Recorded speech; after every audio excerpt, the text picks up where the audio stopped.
Donc aujourd'hui, si je suis venue masquer, c'est tout simplement parce que j'ai honte. Ce qu'on a vécu, on n'a pas envie d'en parler, on n'en parle jamais. Les gens vont le découvrir, la plupart vont le découvrir aujourd'hui. On a été torturés moi, de l'âge de 6 ans jusqu'à l'âge de 9 ans. Et pour ma petite sœur, de l'âge de 4 ans à l'âge de 7 ans. On nous étouffait avec la nourriture. J'ai été lourée à l'entonnoir pendant 3 ans. J'avais 4 ans quand ça a commencé.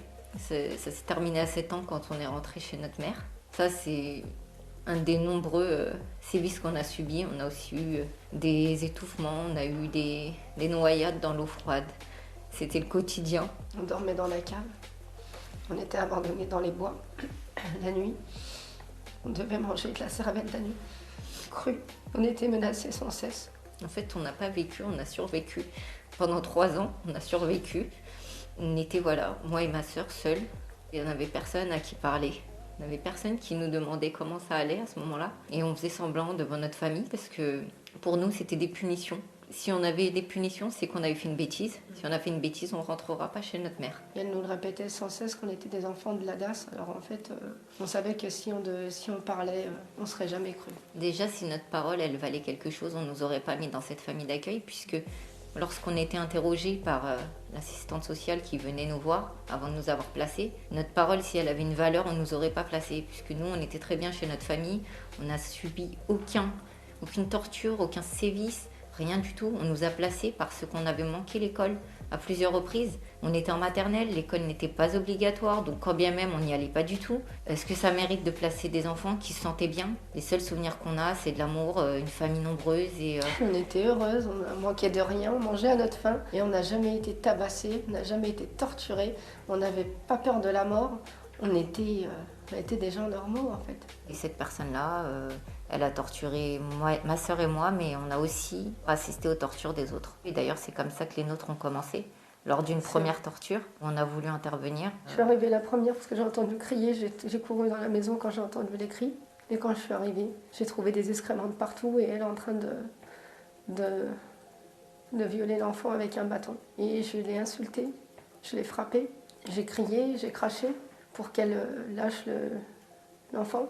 Ma sœur est arrivée directement et c'est là qu'elle a commencé à s'attaquer à nous parce qu'on avait vu. Et c'est là que ça a commencé les noyades dans la baignoire, dans l'eau glacée, jusqu'à ce qu'on pense qu'on était en train de partir.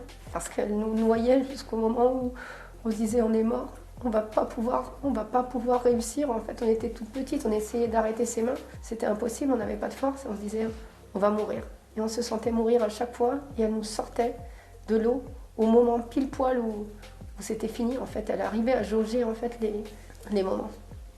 On mangeait jamais là-bas. Tout le peu de choses qu'elle nous faisait manger, c'était des choses atroces. De la cervelle en nous disant tiens regarde, c'est ce qu'il y a dans ta tête, c'est ton cerveau, ben, c'est pareil, et tu vas le manger. Et elle nous faisait manger de la cervelle crue. En fait, cette femme a été très maligne. Pourquoi je dis qu'elle était très maligne? C'est parce qu'elle ne laissait jamais de traces. On avait des coups, mais c'était tellement rare à côté des sévices que bon, ça laissait pas des grosses marques. En fait, qui va voir que je me suis fait étouffer avec un entonnoir? Qui va avoir des traces d'une douche froide? Qui va avoir des traces d'un coucher dans la cave, d'un enfermement? Personne. Alors que c'est des choses qui se passent réellement, mais ça laisse pas de traces. Et c'est pour ça que je dis qu'elle est vraiment maligne, parce que c'était calculé en fait. C'était pas comme quelqu'un qui donne des coups et que là tu te dis bon, il peut y avoir des marques, il peut y avoir une preuve. Là il y a zéro preuve possible. C'est-à-dire que c'est notre parole et c'est tout. Et notre parole, comme j'ai dit, elle n'a pas vraiment de valeur. Donc s'il n'y avait pas cet enfant qui avait parlé avant nous, on n'aurait jamais parlé. On se serait dit personne ne nous croira, c'est tellement énorme en plus. C'est pas des sévices qu'on entend partout. Des sévices, malheureusement, il y en a et j'en ai déjà entendu. Personnellement, l'entonnoir, je l'avais jamais entendu. Il y a vraiment des choses qui sortent d'un imaginaire d'une personne dérangée et c'était tellement gros que je me disais qu'on ne croirait jamais. Et ce qui nous tenait, ce qui nous a tenus, je pense, c'est qu'on était deux. Parce que si on avait été toute seule, on n'aurait pas... Toute seule, j'aurais jamais tenu toute seule, je sais que je serais morte. Après, en grandissant, effectivement, des fois, il y a eu des pensées, des mauvaises pensées. Et heureusement que il y a ma foi et notre foi qui nous a tenus. Et c'est ce qui m'a clairement sauvée. Dans les moments où vraiment je pouvais plus, je me disais là, c'est bon, j'en peux plus. Si j'avais pas ça, si j'avais pas cette foi, je sais pas où je serais. Je pense que je serais même plus là. Au bout de ces 3 ans, quand on est retourné chez notre mère, qui est venue nous récupérer avec mon beau-père, on était super contentes. C'était autre chose. On a découvert une chambre avec des jouets qui nous attendaient, des parures. des parures de lit, c'est bête, mais voilà. Et on mangeait. La nourriture, c'était... On savait même pas ce que c'était le goût d'un nugget, des frites. Et on a mangé comme des morphales. C'était la première fois qu'on mangeait quelque chose de bon depuis 3 ans. Et les seules séquelles qu'on a gardées de ça, de ce qu'on a vécu, c'est moi, j'avais du mal à manger la viande dure. Et aussi, on avait une tendance à vouloir toujours faire le ménage, comme si on faisait pas les choses, on allait repartir, quoi. On avait mis un voile sur ce que nous avait fait subir. C'était un secret. On n'en parlait pas entre nous. Tout a commencé quand la gendarmerie est venue me chercher, moi, à mon travail, pour me donner une convocation. On a appris là-bas qu'en fin de compte, un des enfants qu'on avait laissé avant de partir, qui avait 1 an quand on est parti, on a appris que cet enfant-là, en fait, était devenu autiste, qu'il avait subi des choses de l'ordre du viol, mais on n'en a pas su plus. Quand ils m'ont dit ce qu'il avait subi, du coup, je savais que là, il fallait que je parle. Alors que je voulais pas parler, c'était devenu notre secret, on avait décidé de rien dire. Et quand on a su ce qu'il était devenu, on le considérait comme notre petit frère, on lui avait promis qu'on viendrait le chercher, on était des enfants. On ne savait pas qu'on allait le laisser comme ça, on ne savait pas, on n'était pas consciente, véritablement. Et à ce moment-là, j'ai parlé, et quand je suis sortie de l'audition, c'était impossible pour moi d'avaler. Donc c'est là que j'ai commencé à ne plus pouvoir manger, à avoir des problèmes à déglutir, à avoir des problèmes quand je bois de l'eau. J'étais toujours en train de tendre mon cou, c'était compliqué. Quand il fallait manger de la nourriture, ça passait plus du tout. Et en fait, j'ai eu une boule complètement à la gorge. Ça a duré pendant pratiquement 4 ans. Et pendant ces 4 ans, j'ai cru que j'allais crever. Mon seul repas, c'était des chocolats chauds et des madeleines que je faisais fondre dedans. Il fallait qu'elles soient complètement molles pour que je puisse réussir à les avaler. Et je me suis retrouvée jusqu'à peser 36 kilos et à devoir faire bonne figure devant les gens. J'ai pas pu travailler pendant quelques temps parce que j'avais du mal à tenir debout. Et je vais avoir la même chose que ma sœur, mais je dirais pas en pire, mais sauf que moi, ça dure depuis 17 ans maintenant. Et c'est-à-dire que moi, j'ai plus du tout de réflexe. Au début, c'était ce qu'on appelle la phagophobie, ça veut dire que c'était vraiment psychologique, c'est la peur de s'étouffer en mangeant, sauf qu'au fur et à mesure du temps c'est devenu physiologique, et les ORL me l'ont confirmé, j'en ai vu plusieurs, j'ai eu plusieurs avis. Donc j'ai une dysphagie, comme un dysfonctionnement des muscles qui se contractent en fait dû à l'angoisse. Mon cerveau se rappelle de ce qu'il a vécu. Du coup, j'ai mes muscles qui ne fonctionnent pas correctement, qui se contractent pas correctement au bon moment en fait. Ça crée des difficultés à avaler parce que je peux faire des fausses routes. J'ai la gorge serrée, donc j'ai la sensation sans arrêt que les aliments restent, même quand ils sont mixés, qui restent bloqués. Donc sensation d'étouffement et du coup, forcément perte de poids. Je n'arrivais tellement plus à me nourrir. J'avais ma fille déjà à ce moment-là. Je buvais que du liquide et avec grande difficulté. Et je disais, là, je vais mourir. J'allais taper à toutes les portes pour demander de l'aide au médecin et puis on me prenait pour une anorexique. Donc là, vas-y, c'est une anorexique, elle veut juste maigrir alors qu'eux ne comprenaient pas que mon rêve, c'était même d'être... On aimerait bien manger un sandwich comme quelqu'un de normal et pas se poser de questions. Moi, il y avait un truc, j'avais parlé à... Je voulais qu'il me mette dans le coma. À un moment donné, il y avait Ophélie Winter qui avait demandé à un moment donné d'être mise dans le coma pour pouvoir être nourrie artificiellement. Et à un moment donné, j'avais pensé à ça. Ouais, je voulais qu'il me mette dans le coma pour pouvoir manger. Pour que quand je me réveille, en fait, que j'ai repris du poids et que j'aille mieux. Elle a de la chance qu'on ait des personnes équilibrées et qu'on n'ait jamais tenté de vengeance. Et je le ferai jamais. Elle m'a gâché ma vie, elle m'a gâché mon enfance.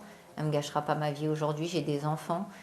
Pour rien au monde, je lui laisserai la chance de pouvoir me gâcher ma vie de famille. Là, notre combat à nous, ça va être de se battre pour nous, mais de récupérer justice pour et si on peut faire rouvrir son dossier, lui donner justice. Parce que malheureusement, contrairement à nous, lui, il n'est pas en capacité véritable de parler, malgré que tout ce qu'il a pu dire était complètement similaire à ce qu'on a vécu. Et puis on n'a jamais pu se contacter puisqu'on l'a quitté, il avait 1 an. Moi j'avais 9 ans et à cette époque il n'y avait pas de téléphone portable, on n'avait même pas été capable de pouvoir retrouver le nom de ma mère ni quoi que ce soit. On aimerait bien le revoir. En fait on est en train d'essayer de trouver, on va voir avec notre avocat pour pouvoir l'aider, lui donner des astuces, qu'il puisse voir les professionnels qu'on voit, les ostéos. Moi, j'ai quelqu'un qui me fait du neurofeedback dynamique pour m'aider à gérer un peu mes émotions. Et voilà, parce qu'il y a des astuces. La nourriture, la mixer, prendre des compléments alimentaires. On ne savait pas qu'il y avait des Rénutril, tous ces trucs-là. On pensait que c'est que pour les cancéreux. On a su qu'on pouvait en prendre. Donc on prend, de pouvoir lui dire tiens t'inquiète pas ça va aller, s'il y a ça qui va pas tu peux prendre ça, nous aussi on l'a fait. Lui dire il y a toujours une solution parce que nous on pensait qu'on allait crever, qu'on allait plus pouvoir vivre Parce qu'on s'est dit, il n'y a plus rien à manger, en fait, on ne peut plus manger. Et là, on se dit pas, on peut mixer, on peut faire comme ci, comme ça. On a trouvé des astuces sur le tas. Et au final, on a toujours une option pour pouvoir tenir. En fait, je veux juste qu'elle dise la vérité. Peut-être que quand elle va dire la vérité, peut-être qu'on va réussir à manger, peut-être qu'on va... En fait, c'est comme si ça va passer, en fait. J'ai l'impression que si elle nous enlève ce sac à dos, qu'elle récupère son sac avec tout ce qu'elle nous a fait, qu'elle dit la vérité, ben nous, on va peut-être vivre comme des gens normaux. Et là, ça fait des années, en fait. Là, moi, je suis partie de là-bas, j'avais 9 ans. J'ai 37 ans aujourd'hui. Moi, j'ai essayé de contacter cette personne un soir où je regardais le film Police. Et ça m'a bouleversée toute la nuit. J'ai fait que pleurer. Et j'ai décidé de chercher partout... les coordonnées de cette dame qui était notre famille d'accueil. Je l'ai retrouvée très facilement d'ailleurs. Quelques semaines après, j'étais prête, j'étais avec ma cousine, je l'ai appelée. Elle m'a répondu, au début elle était toute joyeuse quand elle savait pas c'était qui. Quand je me suis présentée, son sourire, on entendait qu'il était plus présent. Donc elle attendait en fait, elle attendait la sentence quand je lui ai dit « Tu te souviens de nous ?» Elle a dit « Oui ».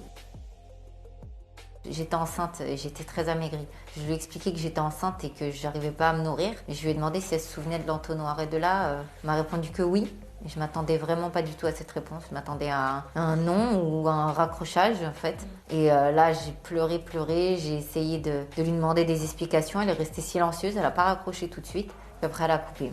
De là, j'ai commencé à écrire. En fait, je me suis dit, elle me répondra plus jamais. Donc, je voulais lui envoyer un courrier. J'ai commencé à écrire une lettre. Puis cette lettre, elle se terminait plus, en fait. C'est passé d'une page à 2 pages, jusqu'à 19 pages. Et après, je me suis dit, il faut que j'écrive un livre. Et comme ça, elle le lira, quoi qu'il arrive. Et quelque part, ça sera ma justice si j'en ai pas une réellement. Ça sera, entre guillemets, une justice d'avoir pu tout dire. Qu'elle sache qu'on se souvient de tout, dans le moindre détail, qu'elle ne pense pas qu'on est oublié, qu'on se souvient de ci, de ça, non, on se souvient de tout. Et on est obligé de le tenir pour nous, moi pour ma soeur, pour mon fils, pour ma mère, pour mes neveux, pour mes nièces, pour toute ma famille. Et puis aussi pour lui, et puis pour tous les autres enfants qui pensent qui se disent on va rien dire, mais il faut parler dès le départ parce que sinon vous allez vivre avec ça pendant des années et après ça sera trop tard. Il y en a qui sont déjà morts parce qu'il y a des gens qui se sont suicidés. Et là, de leur dire, bah écoutez, nous on est là. Pourtant, nous, on est au bout du rouleau des fois. On a envie de lâcher et tout. La corde, on se dit, ça y est. Mais on tient. Alors, on a des super belles journées. Des fois, quand on a une super belle journée, pour nous, c'est un truc énorme. Donc voilà, il y a encore de l'espoir.